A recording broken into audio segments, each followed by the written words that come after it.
Assalamualaikum warahmatullahi wabarakatuh. Perkenalkan, nama saya Vina Widayati dari kelas Tadris Biologi B, YN Batu Sangkar, di mana akan menjelaskan materi ketiga tentang mata kuliah embriologi, yaitu tentang segmentasi dan blastulasi. Nah, apa itu segmentasi? Segmentasi dapat disebut juga dengan pembelahan. Adalah suatu proses di mana zigot akan membelah berulang kali sampai terdiri dari berpuluh-puluh sel kecil yang disebut dengan blastomer. Keadaan ini berlangsung secara mitosis. Nah, ini adalah contoh dari pembelahan sel.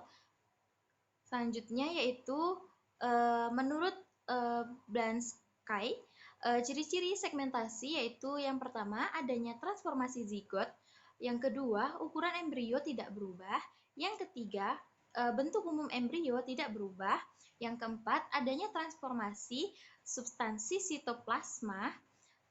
Lalu yang kelima, ada bagian utama sitoplasma tetap menjadi seperti awal pembelahan. Yang keenam, rasio sitoplasma inti pada awal pembuahan sangat rendah. Nah, pada segmentasi ini ukuran embrio tidak berubah, namun yang berubah hanya jumlah selnya. Jumlah selnya diperbanyak tanpa mengubah bentuk dari zigot.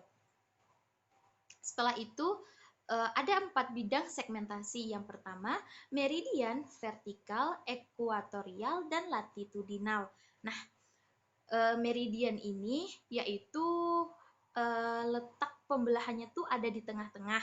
Jadi, antara sisi kanan dan sisi kiri itu sama karena pembelahannya berada di tengah-tengah.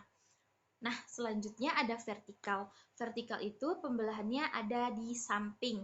Nah, ini akan menyebabkan yang satunya lebih besar dan yang satunya lebih kecil, namun dia ada di samping. Selanjutnya yaitu ada eukatorial, di mana pembelahannya berada di tengah-tengah. Nah, antara atas dan bawah yang akan membelah nanti sama, karena dia akan berada di tengah-tengah. Selanjutnya ada latitudinal. Latitudinal itu berada di dekat kutub. Nah, di bagian atas. Lalu ada sifat-sifat segmentasi. Segmentasi hanya berlangsung di daerah graminal dis pada telur megalitikal. Bidang ekuator serat gelondong tiap segmentasi selalu terletak di medial. Setelah segmentasi, sel kedua anak yang terjadi sama besar. Nah, ada macam-macam segmentasi, yaitu segmentasi holoblastik, meroblastik, dan penetra halo dan meroblastik. Nah, holoblastik yaitu segmentasi mengenai seluruh daerah zigot yang terdiri dari dua, yaitu holoblastik teratur dan holoblastik tidak teratur. Nah, meroblastik yaitu segmentasi yang hanya pada bagian zigot. Nih, yang bagian atas saja. Lalu ada penetra, holo, dan meroblastik. Segmentasi yang tidak seluruhnya mencapai ujung daerah kutub vagetal.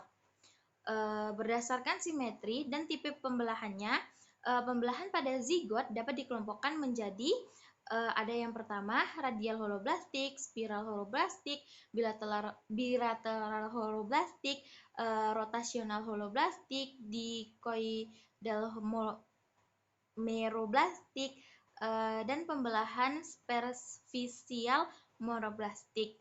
Pembelahan radial holoblastik yaitu pembelahan di mana blastomer yang terdapat pada bagian kutub amnia telur terletak pada atas blastomer yang bagian vegetatif, sehingga pola blastomer radial simetris, misalnya pada echinodermata. Nah, kutub telur berada di atas berarti yolknya berada di atas. Yolk itu bisa juga disebut dengan kuning telur. Nah, pembelahan radial holoblastik seperti ini contohnya.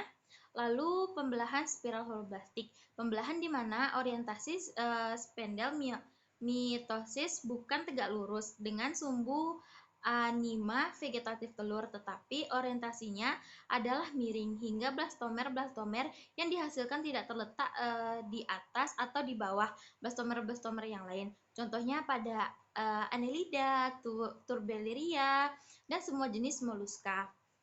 Seperti ini pembelahannya. Lalu selanjutnya yaitu pembelahan bilateral holoblastik. Pembelahan di mana 2 dari 4 blastomer yang dihasilkan dari 2 kali pembelahan berukuran lebih besar dari 2 sel lainnya hingga membentuk sebuah bidang bilateral simetris dijumpai pada Acidian tunicata dan nematoda. Nah, contohnya seperti ini.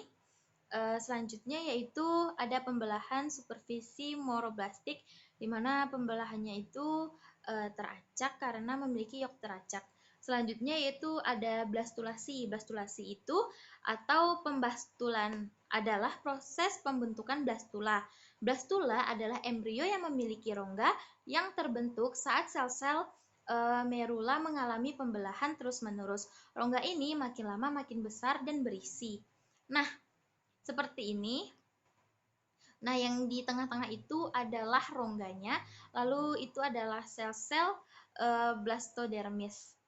Selanjutnya ada 3 macam blastula, yaitu soleoblastula, discoblastula, dan stereoblastula. Nah, coelobastula ini berbentuk bola, disebut juga dengan blastula bundar. Blastula dari telur homoletikal dan mediolitikal. Yang homoletikal ialah mengalami pembelahan secara holoblastik teratur, contohnya pada Ampixus dan katak. Selanjutnya yaitu ada discobula, yaitu bentuk cakram, disebut juga dengan blastula gepeng, berasal dari telur homoletikal yang mengalami pembelahan holoblastik tak teratur, dan telur megalitikal yang membelah secara meroblastik.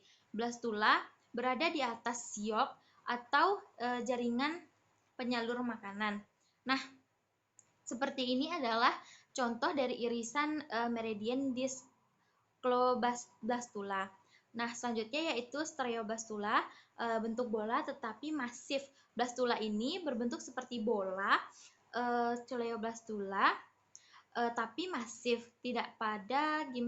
terdapat pada gimponia dan genoid. Seperti ini stereobastula. Daerah yang bakal pembentuk alat dikenal dengan 5 daerah, yaitu bakal ektoderm epidermis, bakal ektoderm saraf, bakal nekor terkadang disebut dengan prekorda, bakal mesoderm, bakal endoderm. Baiklah, itu tadi penyampaian dari saya. Apabila ada kesalahan dalam penyampaian, saya mohon maaf dan saya menerima saran-saran dari teman-teman. Saya akhiri. Assalamualaikum warahmatullahi wabarakatuh.